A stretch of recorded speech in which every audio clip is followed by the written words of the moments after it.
em busca de sinal de vida no universo.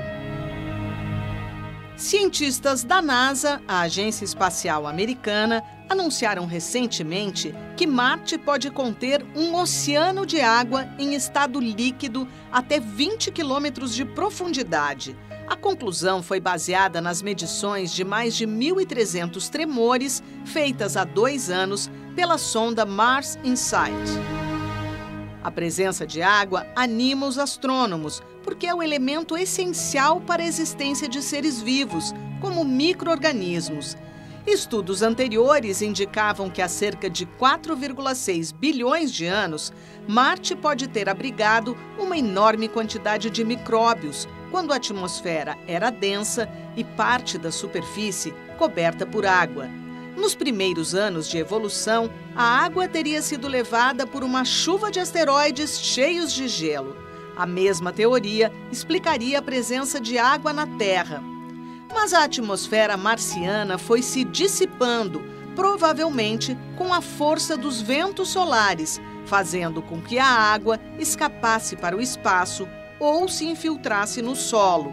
Marte, então, se transformou no que é hoje, um planeta frio e desértico. Está no ar o Repórter Eco e você é sempre o nosso convidado especial. Os temas principais: os 30 anos do Instituto Socioambiental, o valor dos recifes de corais e um jovem fotógrafo de conservação.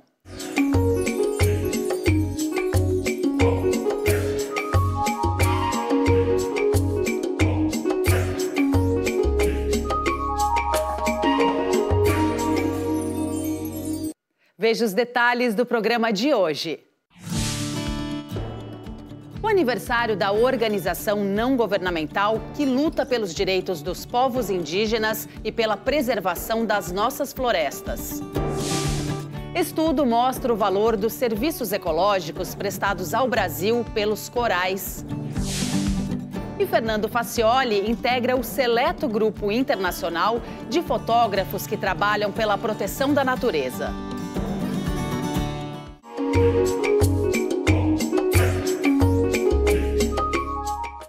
O Instituto Socioambiental é uma importante ONG brasileira dedicada à defesa dos povos indígenas, dos quilombolas e extrativistas.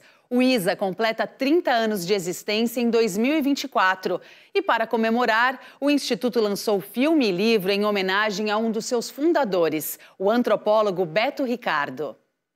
Ao longo de 3 décadas de atuação, o ISA ampliou as atividades e apostou também na restauração florestal. Dizia-se naquele tempo, final dos anos 70, que a Amazônia era um vazio demográfico. Você já dizia, não é vazio demográfico. Nós vamos ficar 3 semanas lá para cima, visitando todas as comunidades, distribuindo o mapa. Mapear Mundos, documentário de Mariana Lacerda, revisita os 30 anos de história do Instituto Socioambiental. Ela se entrelaça com a do antropólogo Beto Ricardo, um dos fundadores. A primeira ação em defesa dos povos indígenas foi afirmar a existência de diferentes etnias. Havia todo um esforço oficial de desbravar a Amazônia com grandes obras de infraestrutura, etc. Porque se falava que a Amazônia era um vazio demográfico, né? O que dava a entender que, enfim, que os índios já haviam desaparecido, né?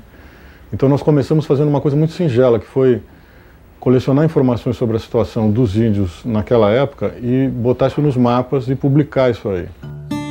Fanny Ricardo, companheira de vida e trabalho, lembra que Beto começou a atuar aos 19 anos no CEDI, o Centro Ecumênico de Documentação e Formação, origem do ISA. E o Beto era do tema, povos indígenas. Aí foi criado o CIMI em 72, o Conselho Indigenista Missionário, da CNBB, que existe até hoje, e a gente trabalhou sempre muito junto com eles por causa da ditadura. A gente fazia tudo através da igreja, ele que ia para os países da Europa buscar grana, discutir, falar sobre a questão indígena. Eu sempre fui uma pessoa da leitura, da pesquisa, né? Sempre lendo tudo. e documentos da FUNAI, eu que fiz aquela lista de povos, a lista de terras.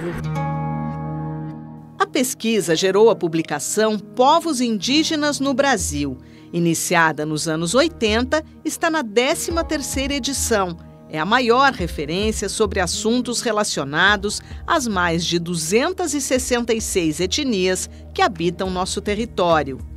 O ISA também atuou para garantir os direitos dos indígenas na Constituição de 88, ao lado de várias lideranças. Um povo que habita casas cobertas de palha, que dorme em esteiras no chão, não deve ser identificado de jeito nenhum como um povo que é o inimigo dos interesses do Brasil. Bastidores dessa e outras histórias estão no livro Uma Enciclopédia nos Trópicos, Memórias de um Socioambientalista, relatos de Beto Ricardo, organizados pelo jornalista Ricardo Arnett. Ailton Krenak assina o prefácio. Ela registra o atropelamento dos últimos 40 anos dos ecossistemas brasileiros com as comunidades humanas lá dentro. E ela recoloca também a gente numa história sobre a fundação desse Brasil. Povos Indígenas no Brasil é um repertório que carrega no mínimo 40 anos de história quase que diária do que aconteceu nos territórios indígenas e na política indigenista brasileira. Eu acho que eu sou uma das pessoas que ele juntou para colaborar com o ISA, além de ele colaborar conosco também nos nossos projetos de educação, da saúde, além da demarcação, que era a principal, a luta dos povos indígenas do Rio Negro, e ele participou de muitas conquistas dos povos indígenas do Rio Negro. O lema socioambiental se escreve junto foi tema de campanha do ISA, lembrando que a preservação ambiental só é possível quando há envolvimento das comunidades tradicionais, indígenas, quilombolas e ribeirinhos. E a ação iniciada na Amazônia acabou se expandindo para outros biomas. A técnica usada na rede Sementes do Xingu para a restauração do Cerrado e da Amazônia com espécies nativas chegou à Mata Atlântica, com os quilombolas do Vale do Ribeira, em São Paulo. O repórter Eco, que estreou em 1992, sempre deu voz ao Instituto Socioambiental. O Departamento Nacional de Produção Mineral, de modo irregular, concedeu mais de 244 autorizações de pesquisa e lavra em terra indígena, quando isso, na prática, não pode. A partir do momento que as estradas foram sendo construídas e ocupadas, né, a vida dos índios mudou totalmente. Né? Transamazônica, perimetral, Cuiabá-Santarém. Tem um conflito violento acontecendo, um etnocídio mesmo acontecendo, que é o caso dos Guarani, do Mato Grosso do Sul. O Brasil é grande e que nós podemos perfeitamente compatibilizar essas coisas, reconhecer as terras indígenas para os índios e criar unidades de conservação que possam ser ocupadas por populações humanas, onde isso é possível e indicado. Em 2016, o ISA realizou a canoada Bye-Bye Xingu, um alerta sobre os impactos da construção da usina de Belo Monte. Em 2020, denunciou a vulnerabilidade dos indígenas diante da Covid-19. Muitos morreram, entre eles guardiões da sabedoria ancestral. O desmatamento ilegal, as invasões, os garimpeiros, tem que ser tratado da perspectiva e da ótica da saúde. Hoje ainda permanecem os desafios para proteger as populações indígenas e os territórios onde elas conservam a biodiversidade. O garimpo ilegal avança dentro e fora da Amazônia.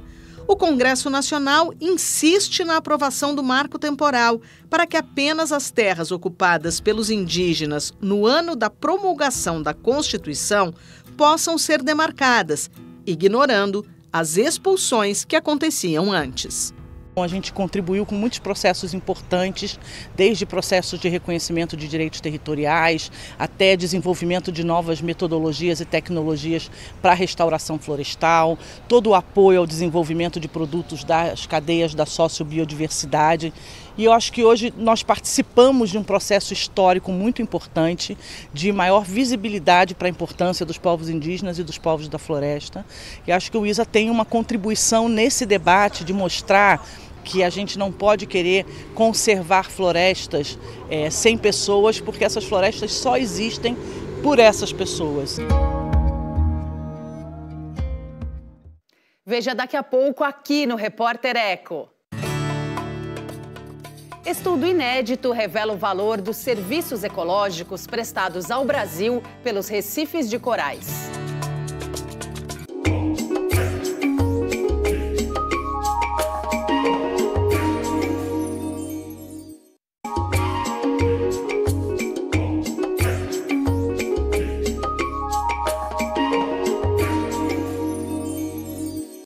Os recifes de corais abrigam e alimentam cerca de 25% das espécies marinhas.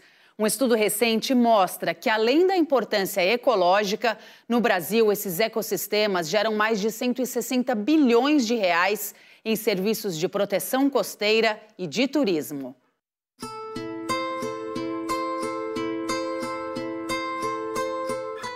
Diante de eventos climáticos extremos cada vez mais frequentes, um ecossistema em especial é um importante aliado no combate ao aquecimento global, os recifes de corais. Nós já sabemos que os recifes eles protegem a costa do efeito das ondas, das tempestades. Os recifes de coral conseguem diminuir cerca de 90% da energia das ondas que chega à costa. No Brasil, os recifes de corais estão distribuídos por cerca de 3.000 quilômetros de costa, do Maranhão ao sul da Bahia. São as únicas formações desse tipo do Atlântico Sul e geram pelo menos 167 bilhões de reais para o país em serviços ambientais. A avaliação é de um estudo inédito da Fundação do Grupo Boticário de Proteção à Natureza. Um dos aspectos considerados foi a proteção costeira. Escolhemos 4 tipos de municípios diferentes e avaliamos a uma distância da costa ali que teria uma influência dos recifes de coral, todos os bens que existem, públicos, né, ou seja, calçada, pavimento, construções privados, né, as residências que tem lá e também as residências, né, o residencial e privado, como portos, outros empreendimentos. Então, avaliando o valor dessa estrutura toda, que está sendo beneficiada diretamente pelos recifes de coral, nós chegamos a esse valor da proteção dos recifes de coral. O outro fator avaliado no estudo sobre os recifes de corais do país foi o turismo.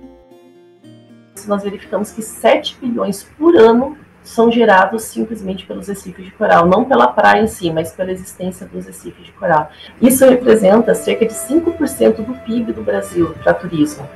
Os recifes de corais desempenham papéis ecológicos essenciais. Filtram a água, fazem a ciclagem de nutrientes e abrigam 25% de todas as espécies marinhas.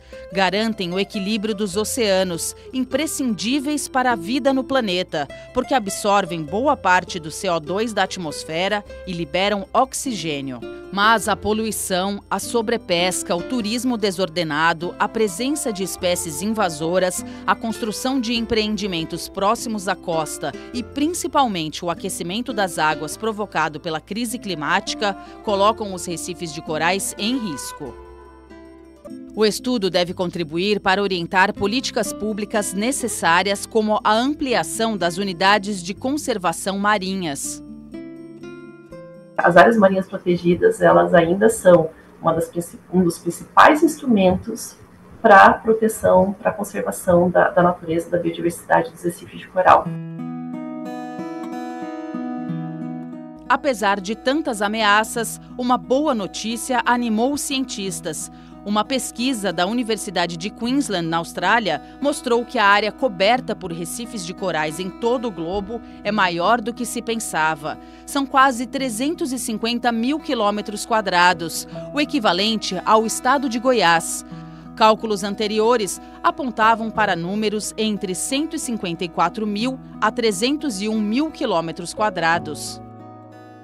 Cerca de 20% do fundo oceânico é mapeado. Então, nós ainda temos muito a ser descoberto, entendido, e estamos perdendo já espécies e ecossistemas inteiros sem antes eles serem nem sequer descritos de forma adequada pela ciência. Enfrentar os desafios socioambientais com ações sustentáveis, inspiradas no que a natureza tem a nos oferecer. Em tempos de crise climática, os serviços ambientais dos recifes de corais serão ainda mais valiosos. Se fôssemos fazer uma valoração dos recifes de coral mesmo, considerando todos os seus aspectos, esse valor seria muito maior.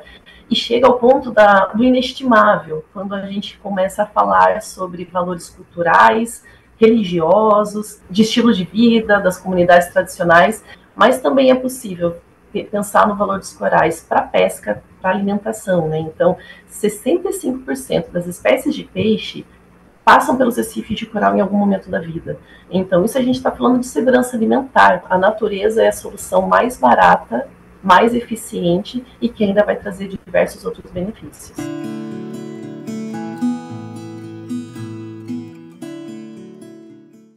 Veja a seguir aqui no Repórter Eco. Conheça o talento do jovem fotógrafo Fernando Facioli, que se dedica à arte de registrar a vida silvestre.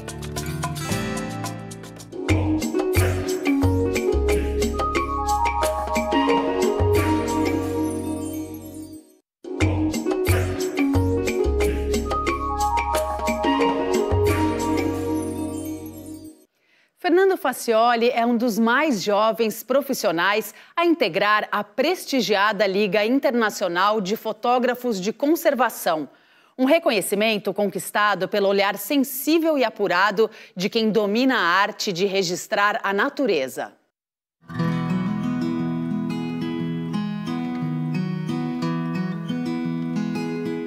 Transmitir mensagens de esperança por meio de imagens. Esse é o objetivo do fotógrafo Fernando Facioli, que desde 2021 trabalha com temas de conservação.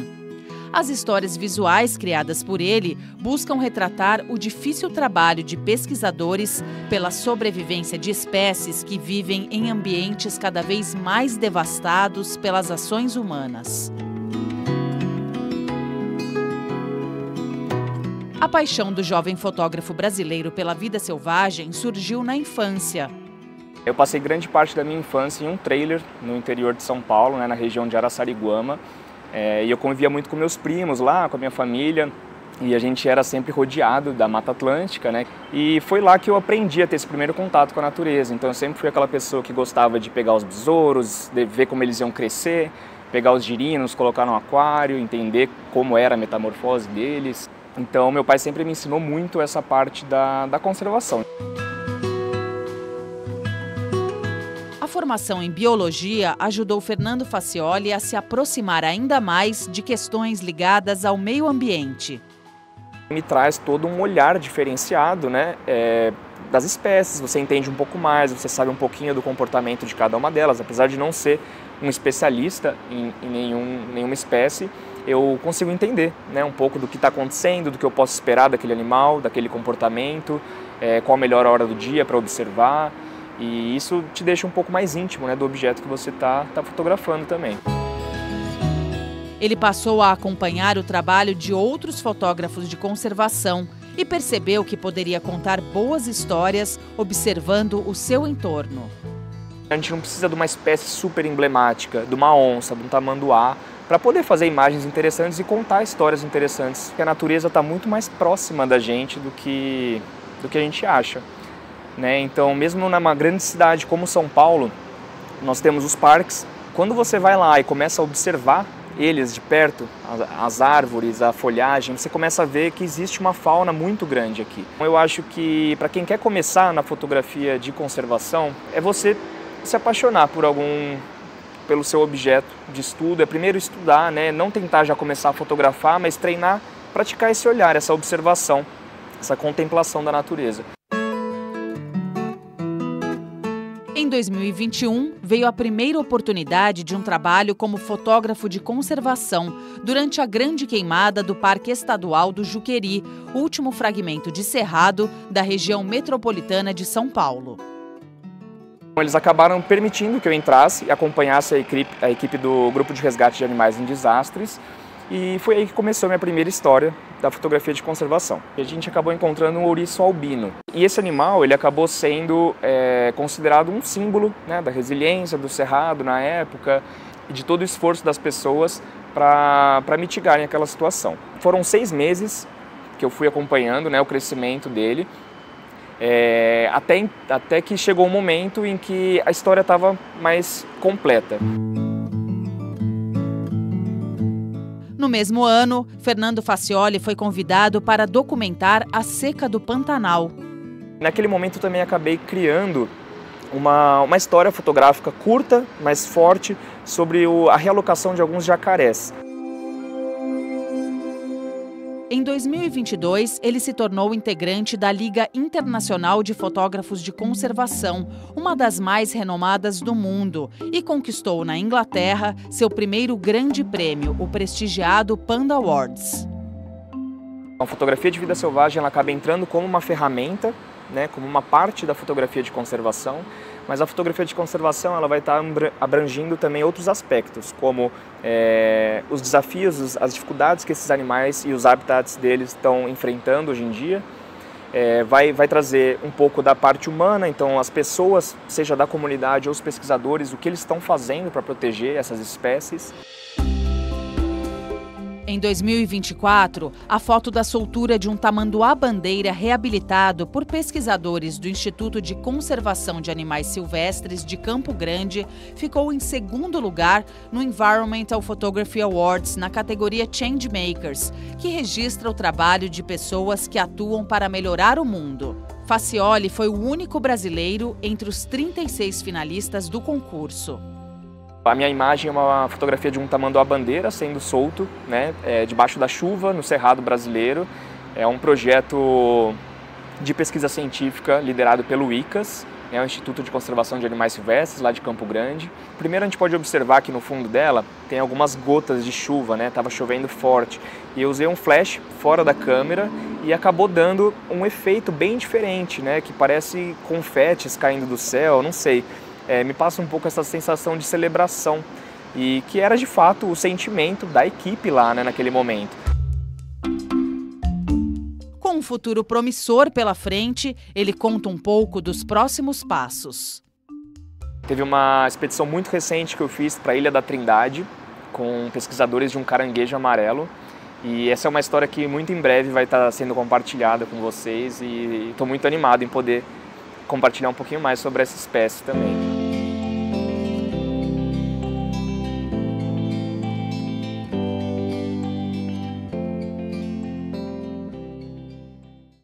O Repórter Eco de hoje fica por aqui. No próximo programa tem mais projetos, ações e pesquisas por um mundo melhor e mais digno para todas as formas de vida da Terra. Até lá!